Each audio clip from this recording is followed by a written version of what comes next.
Irmãos, então hoje nós estaremos continuando o capítulo 8 da nossa confissão de fé e estaremos abordando novamente sobre este assunto, Cristo, o mediador. Nós estamos na parte 3 e eu vou estar fazendo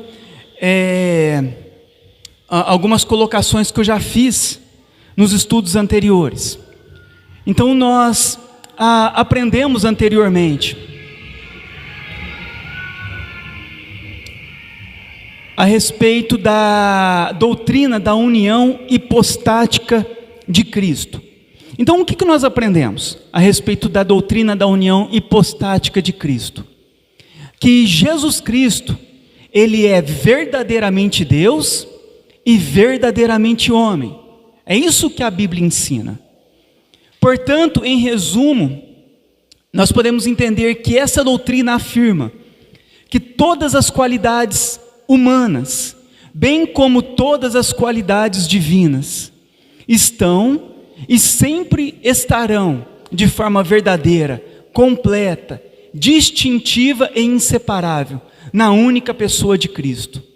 De forma prática, isso quer dizer que Cristo não é menos divino e mais humano, ou menos humano e mais divino. Cristo é plenamente Deus e plenamente homem, o tempo todo. Jesus é Deus homem. Então essa doutrina é que nós já aprendemos já nas aulas anteriores, e ela é muito importante para nós, porque nós estamos falando sobre Cristo, o mediador. Porque o que acontece? Existem algumas religiões que vão dizer que Jesus foi somente Deus, ou é somente Deus. Mas se Jesus é somente Deus, e Deus é Espírito, quem então morreu numa cruz? Quem sangrou? Quem teve fome? Quem teve sede? Então nós vemos que Cristo, Ele não foi somente Deus, mas Ele também foi plenamente homem. Mas outras religiões dizem que Jesus foi o quê? Somente um homem bom. Mas o que a Bíblia diz? Que um homem, ele não tem poder para perdoar pecados. O homem não pode multiplicar pães, alimento para mais de 10.000 pessoas. O homem não pode acalmar os ventos, as tempestades. O homem não pode curar as pessoas de forma total, plena de qualquer enfermidade. Nenhum homem pode fazer isso. Então nós vamos ver que Jesus, Ele, ao mesmo tempo que Ele era plenamente homem, Ele também era plenamente Deus. E outras religiões afirmam o quê?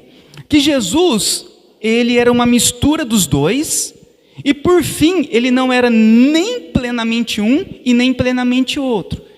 Sendo essa mistura, Ele era parecido com Deus e parecido com o homem, uma terceira substância. Mas não, a Bíblia não diz isso.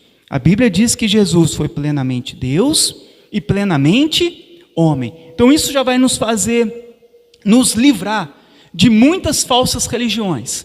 Se alguma falsa religião dizer que Jesus não foi verdadeiramente Deus ou não foi verdadeiramente homem, ao mesmo tempo, ela já é uma falsa religião.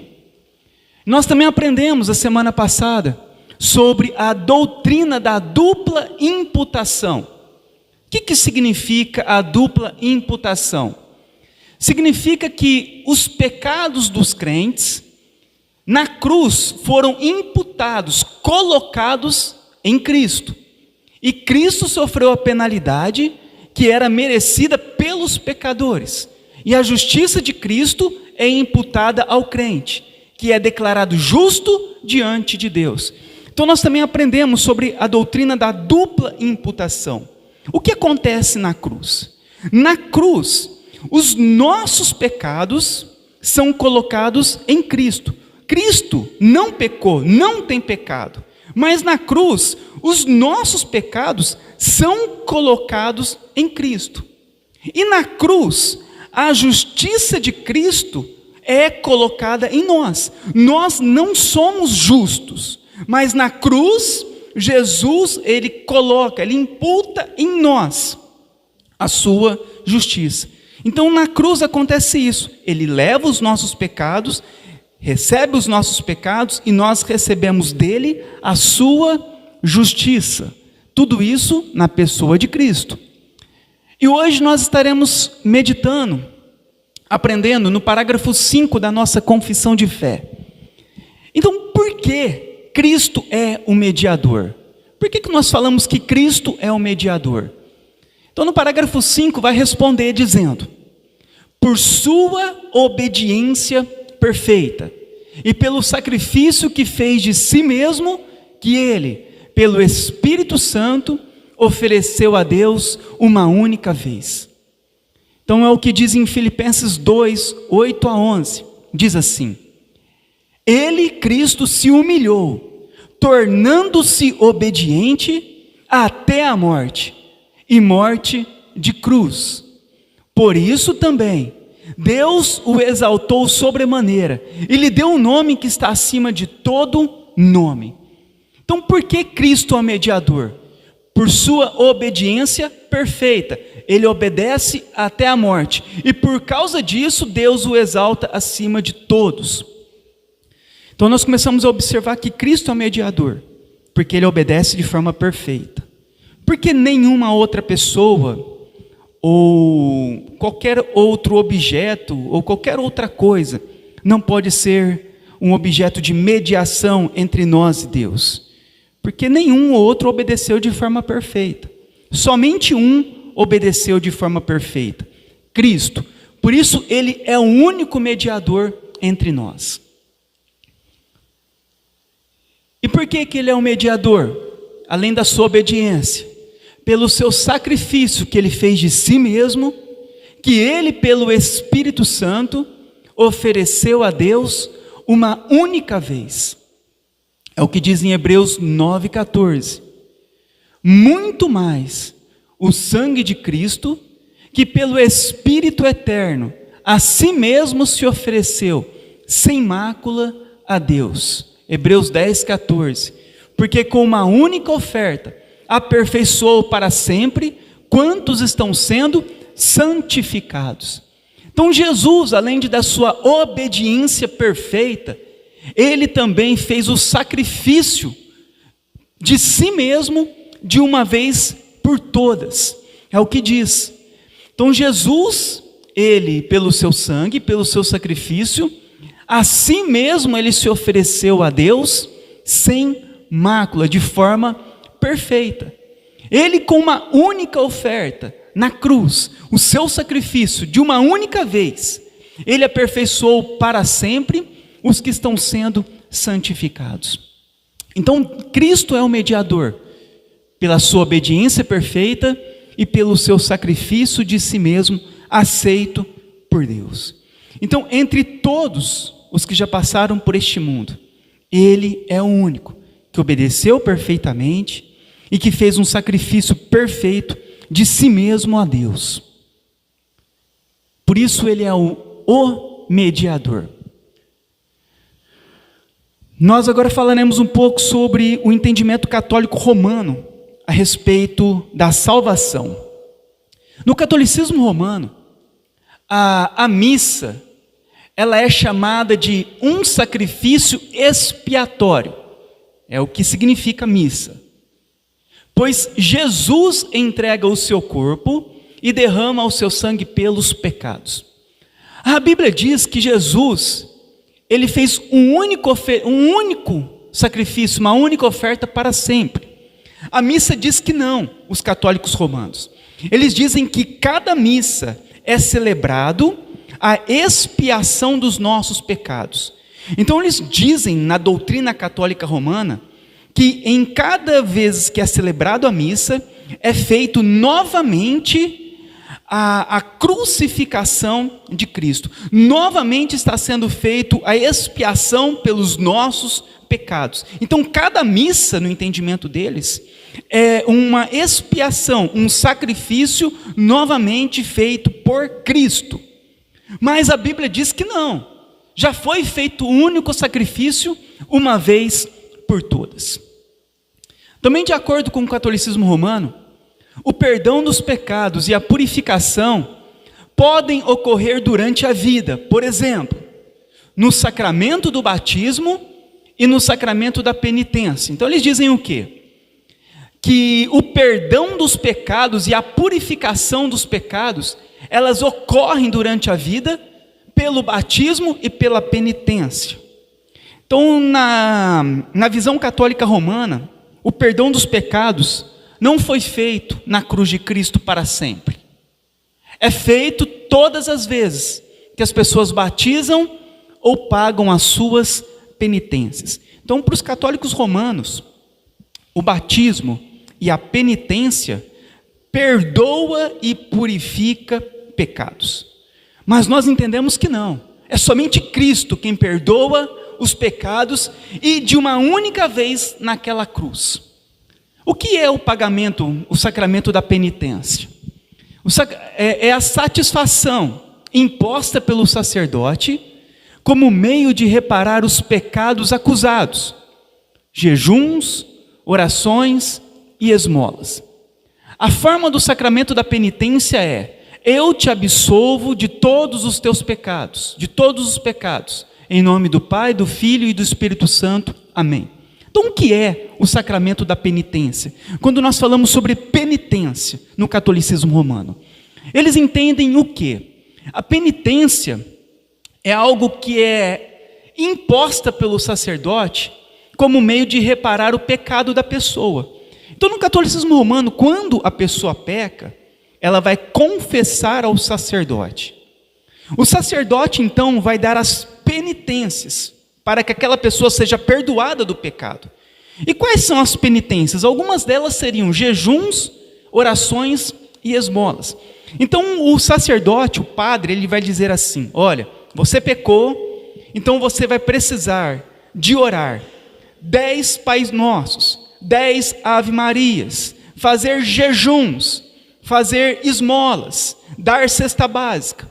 Quando você fizer tudo isso, então os seus pecados serão perdoados. E então o sacerdote, após a penitência, a pessoa chega diante do sacerdote e o sacerdote diz essa frase. Eu fui estudar sobre isso e a frase ela tem que ser dita nessas palavras. Não pode ser ocultada nenhuma dessas palavras pelo sacerdote para que a pessoa possa ser perdoada. Então o sacerdote, imagina isso. Você pecou, você vai até o padre fala: agora você tem que pagar pelo teu pecado. Esquece Cristo no catolicismo romano. Cristo é só um objeto lá dentro.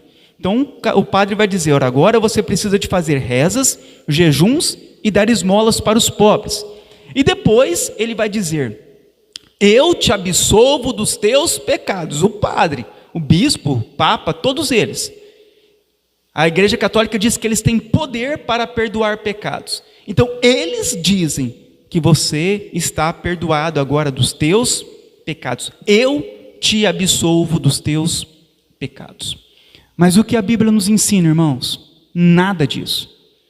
Com uma única oferta, Cristo, Deus aperfeiçoou para sempre os que estão sendo santificados. No entanto, o que eles continuam dizendo, o catolicismo romano? Se esta purificação não é atingida totalmente em vida, os pecados veniais, que são os pecados leves, que eles dizem, podem ser purificados após a morte.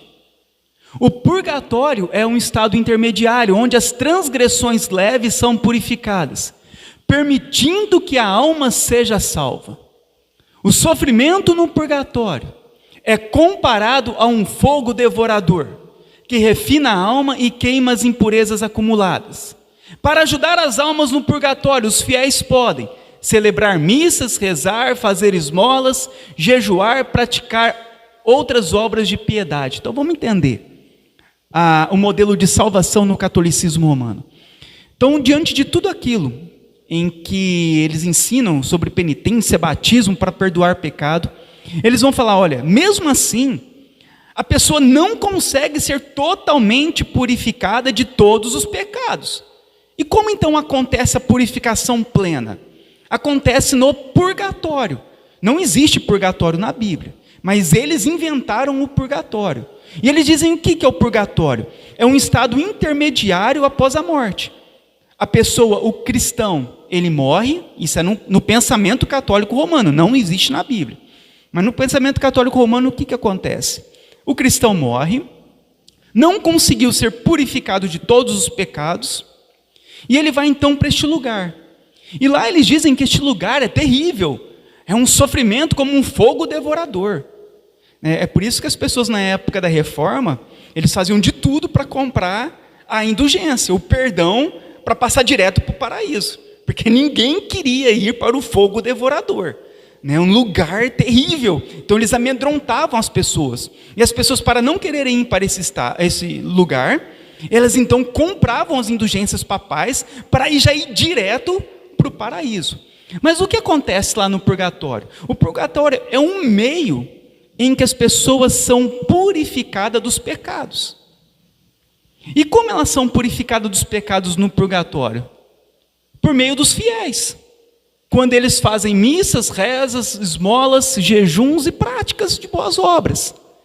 Então, dentro do catolicismo romano, a salvação, ela não está em Cristo, no sacrifício único de Cristo, na obra perfeita de Cristo, como uma única oferta, aperfeiçoou para sempre. Não.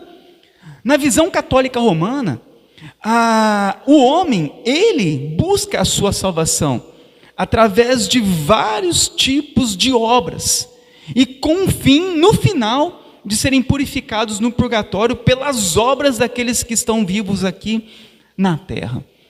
Então isso é muito importante para nós entendermos a respeito disso. É por isso que o catolicismo romano é uma seita, porque a salvação não está em Cristo, a salvação está no homem, nas obras humanas, naquilo que o homem faz. Cristo, no catolicismo romano, é apenas uma oportunidade de salvação, mas nós não cremos nisso. Nós cremos que Ele é tudo o que nós temos para sermos salvos. Fora de Cristo não há salvação. O sacrifício de Cristo foi perfeito e para sempre. Então não há o que nós acrescentarmos em nada do que Cristo fez por nós. Ou Cristo nos salvou, ou nós não somos salvos.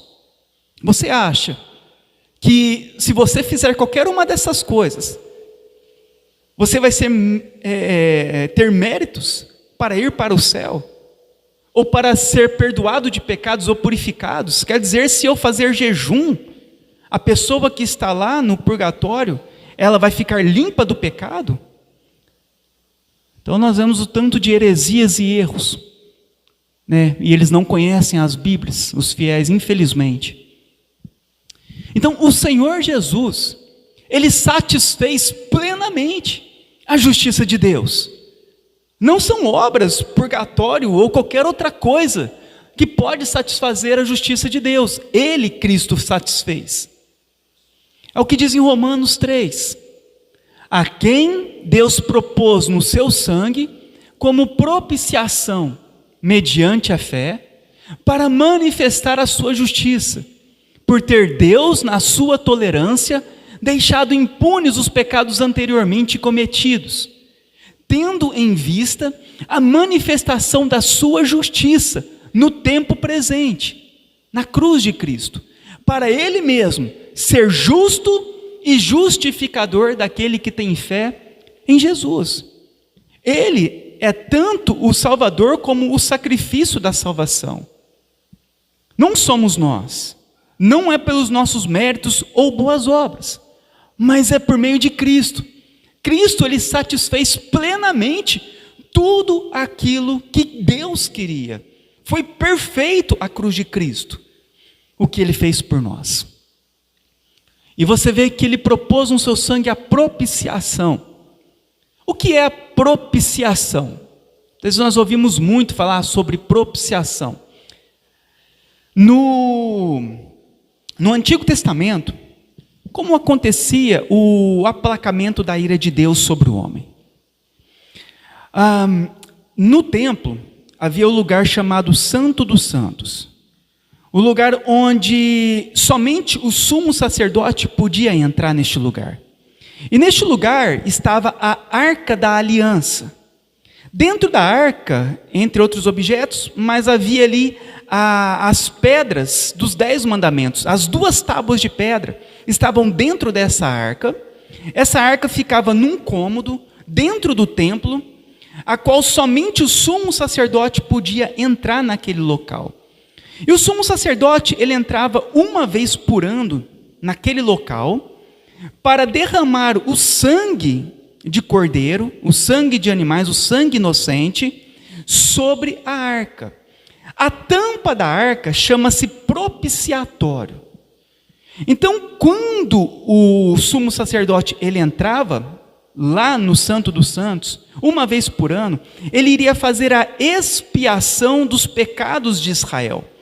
Então ele pegava, matava, sacrificava o animal e ele aspergia sobre a tampa chamada propiciatório, a tampa da Arca da Aliança. E ele aspergia o sangue sobre aquela tampa. Para quê? Para aplacar a ira de Deus contra nós. Porque dentro da arca estava o quê? Os 10 mandamentos. E os 10 mandamentos, eles apontam o quê para nós? Os nossos pecados e a nossa condenação. A lei de Deus mostra o quê? Que os homens são pecadores. E que os homens estão debaixo da ira de Deus. Quando então era feito pelo sacerdote, uma vez ao ano, o derramamento desse sangue em cima do propiciatório, ali apaziguava a ira de Deus sobre o homem, porque ali apaziguava a lei de Deus que deveria ser cumprida pelo homem, e o homem era desobediente a essa lei. E ao derramar aquele sangue sobre aquela tampa, o propiciatório, aquilo apaziguava a ira de Deus sobre o homem.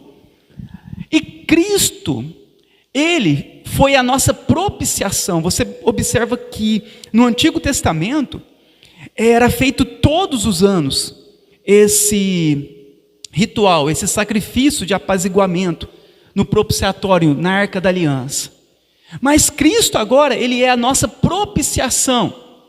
Por que a propiciação? Porque é o resultado da morte de Cristo, que consiste no aplacamento, apaziguamento da ira de Deus contra o pecado. Ali em Cristo então foi apaziguado, aplacado a ira de Deus. De que forma? De uma vez por todas. Então, aos olhos de Deus, o pecado precisava ser punido.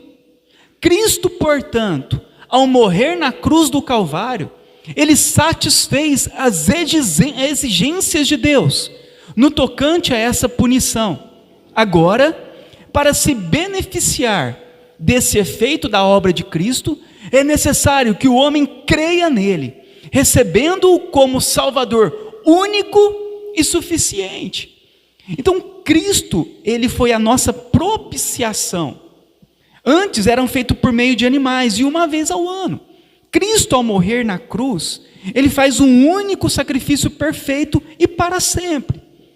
E por meio agora dele é que nós somos salvos, apaziguados. Porque Deus, ele não vai derramar a ira dele sobre nós, sobre a igreja, sobre os cristãos, por causa da propiciação de Cristo.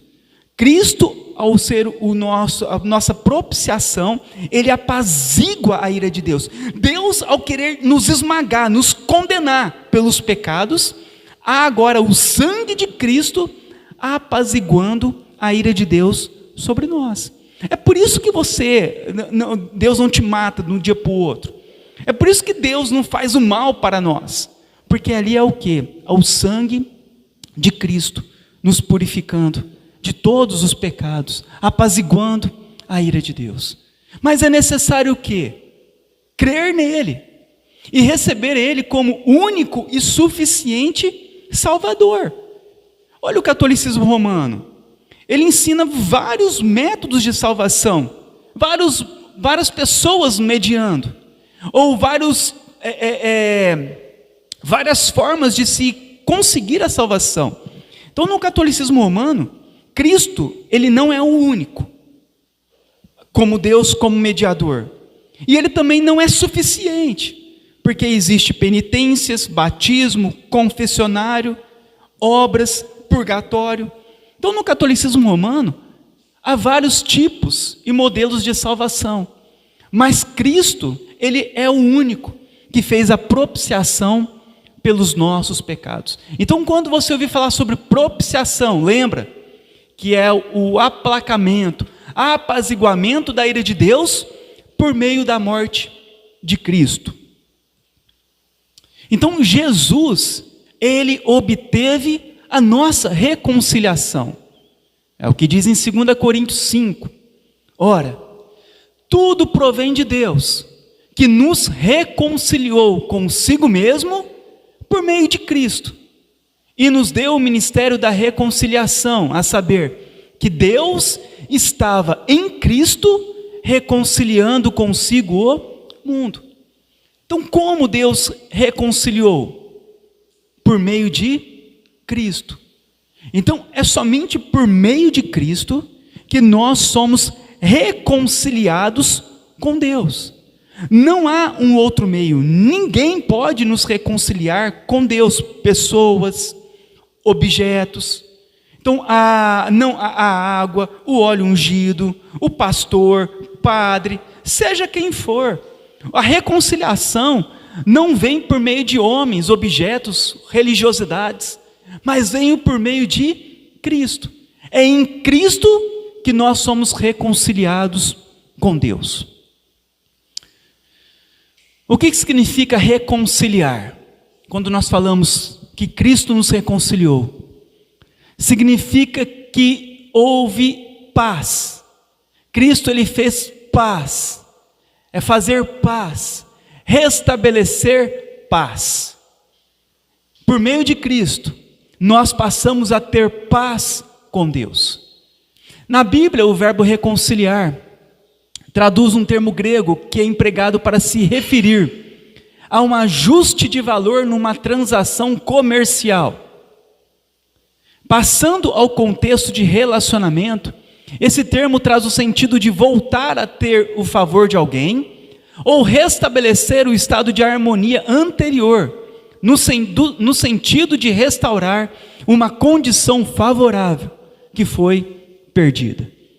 Então, quando nós falamos sobre reconciliar, significa que Cristo, Ele fez as pazes nossa com Deus. É por isso que Ele é o mediador. É por isso que somente Ele pode nos salvar. Porque somente Ele foi aquele que fez a paz. Restabeleceu a paz. Nós estávamos o quê? Separados de Deus. Como no verbo no grego diz, que refere a um ajuste de valor numa transação comercial. Era quando havia ali uma disputa de valores, sobre valores de mercado, de compra e venda. Então, quando havia-se ali um acordo, se estabelecia um acordo, havia a reconciliação, havia a paz, havia ali aquele acordo estabelecido entre as duas partes. Então, as duas partes, naquele momento, houve a reconciliação, ficaram satisfeitos com a negociação. Ou seja, restabeleceram o estado de harmonia anterior. O homem, por causa do pecado, ele estava o quê? Afastado de Deus, morto diante de Deus, rebelde diante de Deus. E por meio de Cristo, ali é refeito o acordo de paz. Então, por causa do pecado do homem, o homem perdeu o seu favor divino e passou a estar debaixo da ira de Deus. O homem pecou, agora ele está debaixo da ira de Deus. Toda a humanidade pecou, todos estão debaixo da ira de Deus. Mas havia um grande problema. A situação do homem era tão terrível que não havia nada que ele pudesse fazer para restaurar novamente o seu relacionamento com Deus. Havia um valor a ser ajustado que o homem jamais poderia pagar. Então, a única forma para que houvesse a reconciliação com Deus novamente era se o próprio Deus providenciasse esse pagamento. Então, Cristo, ao pagar pelos nossos pecados, Ele nos reconcilia com Deus. Há um acordo agora, a qual a paz é restabelecida entre o homem e Deus. Então, como a nossa paz é restabelecida por meio de Cristo? Quando você paga penitência, quando você dá dinheiro na igreja, quando você recebe a imposição de mãos do pastor, quando você vai no confessionário, quando você recebe o óleo ungido na sua testa. Não, por meio de Cristo. Quando Cristo morre na cruz, aqueles que creem nele, que confiam nele, acontece o quê? Eles recebem então a paz novamente. É restabelecido a reconciliação. O próprio Deus pagou pelos nossos pecados. Então Cristo, ele providenciou o pagamento para nós e adquiriu uma herança eterna no reino dos céus para todos quantos foram dados a ele pelo Pai. João 17:2. Assim como lhe conferiste autoridade sobre toda a carne, a fim de que ele conceda a vida eterna a todos os que lhe deste. Hebreus 9.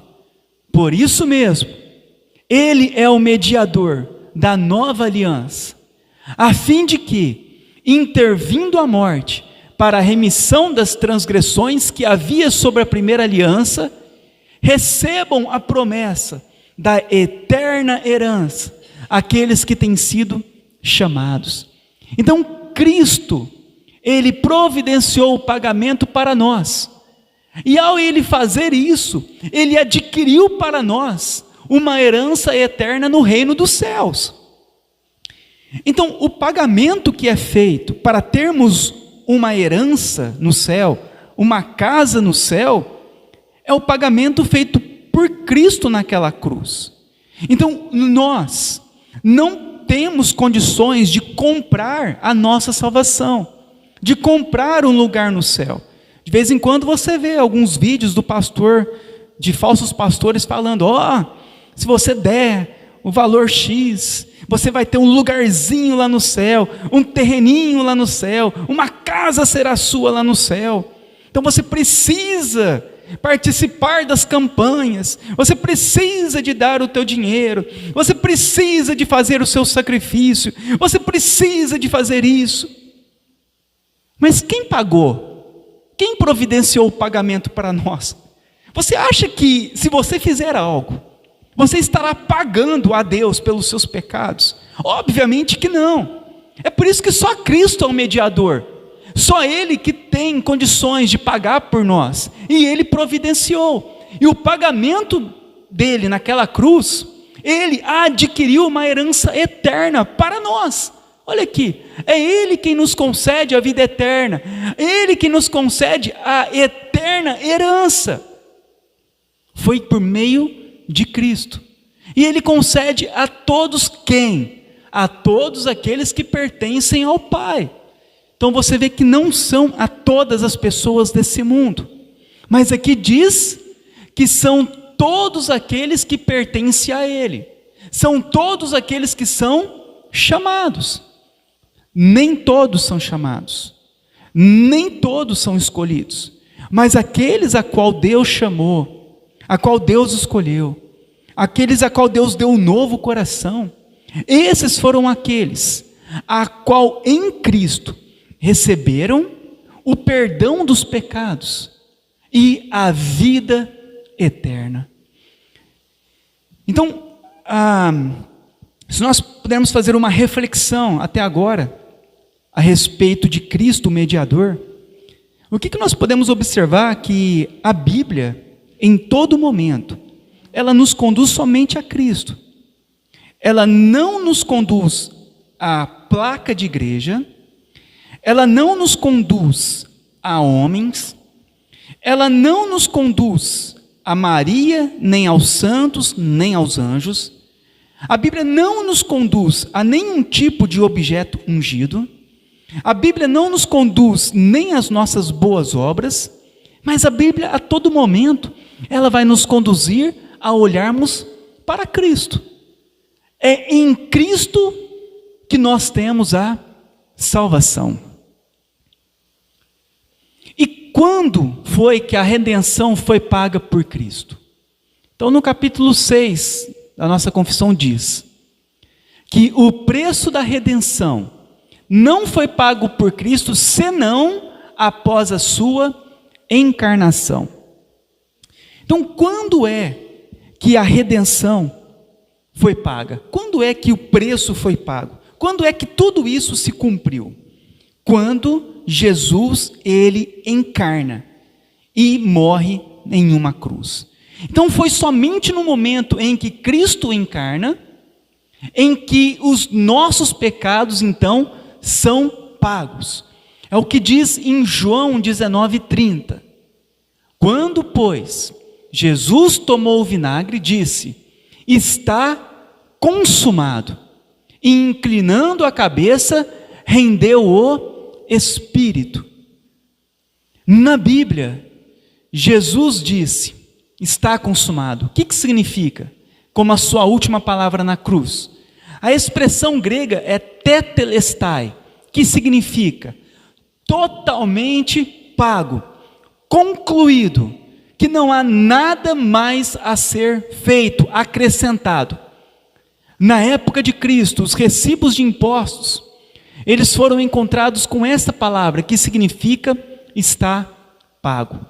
Então, quando diz está consumado, o que significa? Que na cruz foi totalmente pago todos os nossos pecados.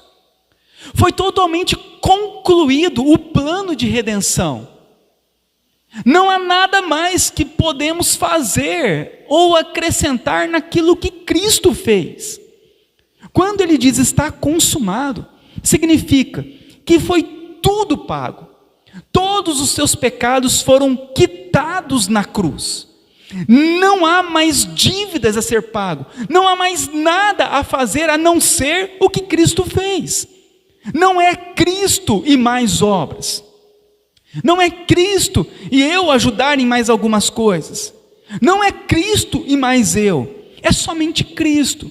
Quando ele diz está pago, está consumado, foi totalmente pago toda a nossa dívida. Imagina, você tem uma dívida. Alguém vai lá e paga toda a sua dívida. E aí você chega para a pessoa, não, mas eu quero pagar também. É isso que você faz. Não, a pessoa, está tudo pago. Não, mas eu quero pagar de novo. Eu quero pagar também, eu quero ajudar mais, eu quero dar mais dinheiro para você. É isso? Não. Se está tudo pago, você pega o recibo, graças a Deus alguém pagou tudo para mim. É isso que acontece em Cristo. Ele pagou totalmente a nossa dívida. Hoje existem teologias no meio do protestantismo que falam, não, eu sei, Cristo pagou, mas nós também temos que pagar alguma coisa. Cristo pagou tudo, não, eu sei, mas nós precisamos de fazer alguma coisa para ajudar nesse pagamento. Mas a Bíblia não diz isso. Ela diz que foi pago por completo. E por que Cristo paga por completo? Porque somente Ele tem condições de pagar. Somente Ele foi perfeito. Somente Ele teve méritos diante de Deus. Então, quando nós falamos que Deus nos salvou, Ele nos salvou. Não, eu sei que Deus me salvou, mas eu tenho que fazer mais algumas coisas para ajudar. Não, quando fala que Ele nos salvou, Ele realmente nos salvou. Isso nos dá paz, né? Imagina, Cristo morreu na cruz por você, Cristo pagou por todos os teus pecados. Ah, mas se você pecar agora, você vai ter que pagar por eles. Pronto, acabou. E agora, quando é que você vai ter paz? Nem um dia mais da tua vida, porque você não entendeu o que Cristo fez por você. Ele pagou todos os pecados, do passado, do presente e do futuro. Em Colossenses 2, tendo cancelado o escrito de dívida que era contra nós, que constava de ordenanças, o qual nos era prejudicial, removeu inteiramente, encravando-o na cruz. Então, na cruz, Cristo, ele cancela todo o escrito de dívida, de ordenanças, que era prejudicial a nós. Por que era prejudicial? Porque nós, ao não conseguirmos cumprir plenamente a lei nos condenava. É por isso que na cruz, ele cancela todo o escrito de dívida. Não há mais dívida. E despojando os principados e potestades, publicamente os expôs ao desprezo, triunfando deles na cruz. Então Cristo, ele paga todos os nossos pecados. Quando? Na sua encarnação. Quando ele vem a este mundo como Deus homem. E ele então morre na cruz pelos nossos pecados. Na cruz, ele quita, ele paga plenamente os nossos pecados. Toda a dívida que era contrária a nós foi quitada por Jesus Cristo naquela cruz. No entanto, a virtude, a eficácia e os benefícios da redenção foram sucessivamente comunicados aos eleitos em todas as eras, desde o começo do mundo, nas e através das promessas, tipos e sacrifícios em que Cristo foi revelado e que o apontavam como descendente da mulher, aquele que iria esmagar a cabeça da serpente. Cristo, na cruz, quando ele encarna, ele paga todo o pecado.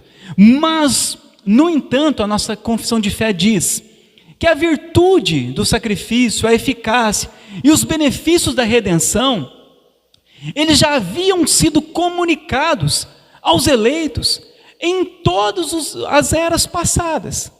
Então, como as pessoas eram salvas no Antigo Testamento? Elas eram salvas por meio da fé, que Cristo viria para pagar pelos nossos pecados. Então é assim que havia a salvação no Antigo Testamento.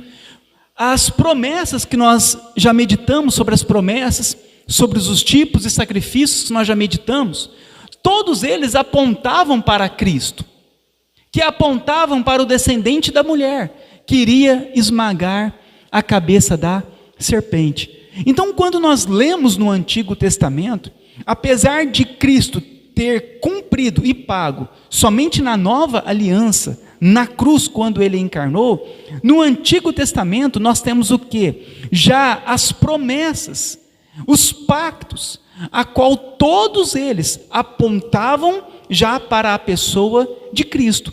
É exatamente o que Paulo diz em 1 Coríntios 10, 4.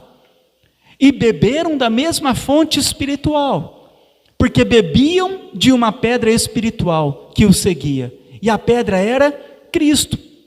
O que ele estava falando aqui? Estava falando do Antigo Testamento. Quando o povo de Israel saiu do Egito, eles andaram pelo deserto, e no deserto eles tiveram sede, e você observa que ali haviam rochas. Quando eles tinham sede, haviam rochas, e quando Moisés falava ou batia na rocha, daquela rocha saía água. E o que Paulo está falando? Que Cristo, era Cristo quem estava lá, matando a sede daquele povo. Era Cristo que estava lá, suprindo as necessidades deles naquele momento. Ele era aquela rocha, que onde eles estavam, a rocha estava. Havia a pedra, havia a provisão, havia Cristo ali juntamente com eles. Então, no Antigo Testamento, apesar de tudo se cumprir no Novo Testamento, na Nova Aliança, no Antigo Testamento eles não estavam sozinhos, eles não estavam sem Cristo. Cristo estava com eles. A promessa de Cristo estava com eles, apontando o quê? Para a sua encarnação, crucificação, ao ponto dele esmagar a cabeça da serpente. Diz também isso em Hebreus. Olha o que o autor de Hebreus diz. Porque também a nós foram anunciadas as boas novas, como se deu também com eles. Da mesma forma que as boas novas foram anunciadas a eles, a igreja naquele momento, o evangelho, o autor de Hebreus diz que também no Antigo Testamento foram anunciadas as boas novas. O evangelho sempre foi anunciado em todas as eras, sempre foi anunciado que eles deveriam colocar os olhos naquele que viria para os salvar, no Messias. A salvação foi sempre por meio da fé, mediante a graça do Senhor. Assim como aconteceu com a igreja, assim aconteceu também no Antigo Testamento.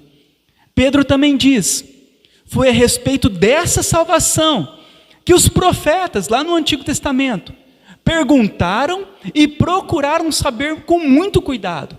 Então a eles lá no Antigo Testamento já havia sido anunciado a salvação por meio do Messias. Eles profetizaram a respeito da salvação que Deus ia dar a vocês e procuraram saber em que tempo e como essa salvação iria acontecer. Então os profetas no Antigo Testamento, eles já profetizaram a respeito da salvação que aconteceria por meio de Cristo. Olha o que Pedro diz: o Espírito de Cristo, o Espírito Santo, que estava neles desde o Antigo Testamento, o Espírito de Deus sempre esteve em seu povo, indicava esse tempo ao predizer os sofrimentos que Cristo teria de suportar e a glória que viria depois. Então, o anúncio da salvação por meio de Cristo sempre aconteceu, tanto no Antigo quanto no Novo. E a salvação foi sempre por meio da fé, daqueles que acreditaram na mensagem, nas profecias. No Antigo Testamento, eles colocaram a fé deles no Cristo que viria para os salvar. Nós, no Novo Testamento, nós colocamos a nossa fé no Cristo que já veio nos salvar. No Antigo, eles não viram Cristo. Nós também hoje não vimos Cristo. Ambos são salvos por meio da fé. Uns do Cristo que viria e nós do Cristo que já veio. E como ele veio? Cristo como o Cordeiro que foi morto desde a fundação do mundo, o mesmo ontem, hoje e sempre. Apocalipse 13:8 diz: e adorá-la-ão todos os que habitam sobre a terra, aqueles cujos os nomes não foram escritos no livro da vida do Cordeiro, que foi morto desde a fundação do mundo. O autor de Hebreus, capítulo 13, diz: Jesus Cristo, ontem e hoje, é o mesmo, e o será para sempre. Então, Cristo, ele veio para nos salvar como? Como o Cordeiro. Ele foi o sacrifício. Vocês lembram na propiciação? O sacrifício do Cordeiro para aplacar a ira de Deus. Cristo é o Cordeiro que aplacou de uma vez por todas a ira de Deus, a condenação de Deus sobre nós. Nós só não somos condenados, nós só não seremos esmagados pela ira de Deus por causa de Cristo. Não há outro motivo pelo qual Deus olhe para nós que possa falar: nossa, são pessoas boas, pessoas que merecem. Não há motivos em nós. O motivo é Cristo. Cristo como Cordeiro, ele cumpre plenamente toda a lei de Deus.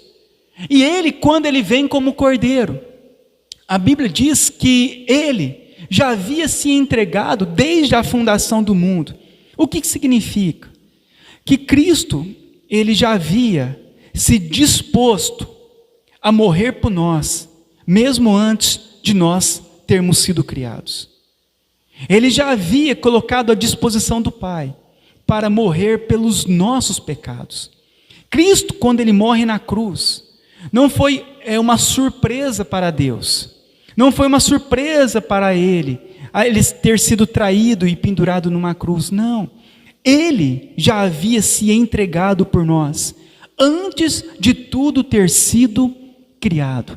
É por isso que Cristo é o mesmo ontem, hoje e será para sempre. Porque Ele sempre colocou, Ele sempre se entregou por nós.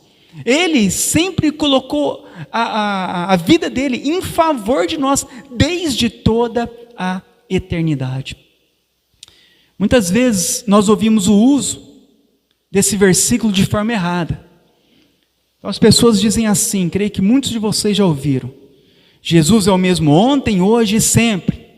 Jesus curou ontem, hoje Ele então vai te curar. Jesus multiplicou o pão ontem, então hoje Ele vai multiplicar as tuas finanças. Jesus fez isso ontem, então Ele agora vai fazer hoje na tua vida. Amém, irmãos? Era assim, não era?